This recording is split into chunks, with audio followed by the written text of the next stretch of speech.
The alarm bell rings at dawn. You run up onto the city walls, look out over the fields, and your heart just sinks. An entire army is spreading out around your city. Tents, banners, siege engines, thousands of soldiers slowly wrapping around the walls like a noose. The great gates slam shut, and just like that, your whole world shrinks to the space inside those walls. No one gets in. No one gets out. This is a medieval siege, and it might not end for a year. So what happens now? What do you eat, and how do you survive? The first hours are pure chaos. Peasants from every village for miles are pouring through the gates, dragging everything they own. Cows, pigs, chickens, carts piled high with grain. Because when an army appears on the horizon, the walled city is the only safe place left in the region. Overnight, the population can nearly double. Refugees sleep in church doorways and market stalls. The streets turn into one giant, terrified campsite. And everyone keeps glancing up at the walls, silently asking the same question. How long can we hold? Now here's the thing about a walled city. Storming it head-on was close to suicide. Attackers climbing ladders got arrows, rocks, and pots of scalding water poured straight onto their heads. A few hundred defenders could hold off thousands. So most attackers didn't even try. They used a much cheaper, much crueler weapon instead. Hunger. Surround the city, cut every road, block the river, stop every wagon of food, and then simply wait. A siege wasn't really a battle. It was a giant waiting game. Two sides staring at each other, betting on who would starve first. Inside, the city council took stock of everything. Every granary was counted, every warehouse sealed, every well and cistern guarded. Then came rationing. And with rationing came something uglier. Prices. Within weeks, the price of bread could multiply 10 times over. Merchants hid food and sold it in secret. For gold, for jewelry, for anything. A sack of grain could cost more than a house. And while the poor boiled scraps, some of the rich quietly feasted behind closed doors. A besieged city didn't just fight the enemy outside, it fought greed on the inside. Daily life became grim very fast.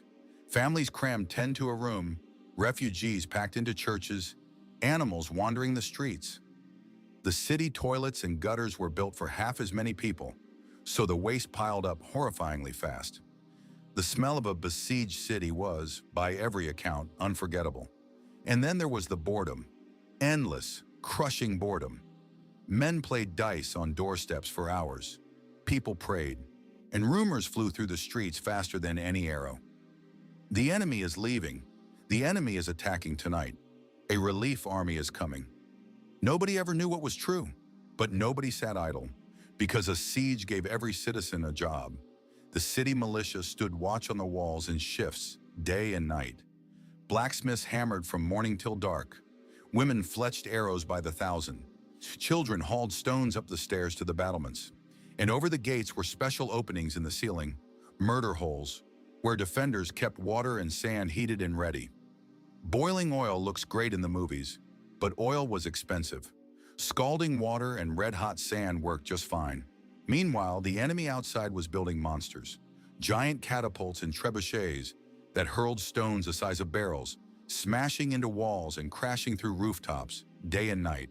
And that was the point. Not just to break the stone, but to break the people.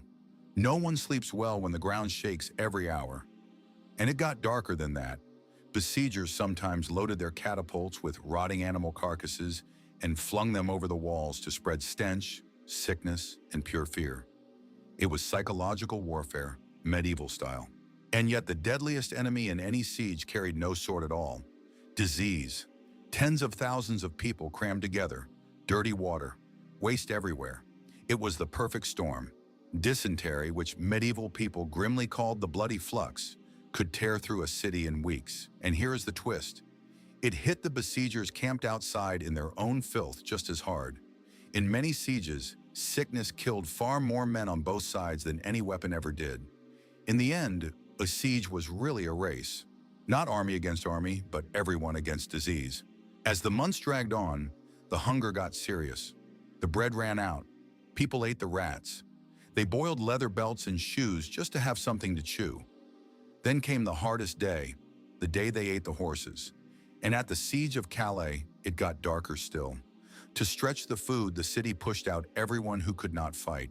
The old, the sick, the children. Hundreds of people walked out of the gates, expecting to pass through the enemy lines. The English king refused to let them through. Those poor souls ended up trapped in the ditch between the two sides, starving in the open, belonging to no one. When hunger was too slow, the attackers went underground. Teams of miners called sappers dug tunnels right under the city walls, holding the roof up with wooden props as they went. Then they packed the tunnel with brushwood and set the whole thing on fire. The props burned away, the tunnel collapsed, and if they had dug well, a whole tower or a stretch of wall came crashing down with it. Defenders fought back with a trick of their own. They placed bowls of water on the ground along the walls and watched the surface. If the water trembled, someone was digging beneath their feet. But the fastest way into a city was never the walls. It was the people. At the siege of Antioch, after 8 brutal months, a single guard captain agreed to betray his own tower. One night he lowered a rope, the attackers climbed up one by one, and by morning the impossible city had fallen. One man, one rope. That was all it took. Defenders played the night game too. Small teams would slip out through hidden gates, sneak into the enemy camp, and set the precious trebuchets on fire. In every fortress, the weakest point is always a human or a hole someone forgot about. Every siege raced toward one of two endings. Every morning, the defenders scanned the horizon, praying to see the banners of a relief army. If none came, there were negotiations. Medieval sieges had a strict, brutal custom. Surrender on terms, and the people could often keep their lives, sometimes even their property. But refuse forced the attackers to storm the walls, and all mercy was gone. The city would be sacked. At Calais, after 11 months, 6 of the richest citizens walked out barefoot, with nooses around their necks, offering their own lives to save the town. The king spared them at the last moment when his own queen begged for mercy on her knees.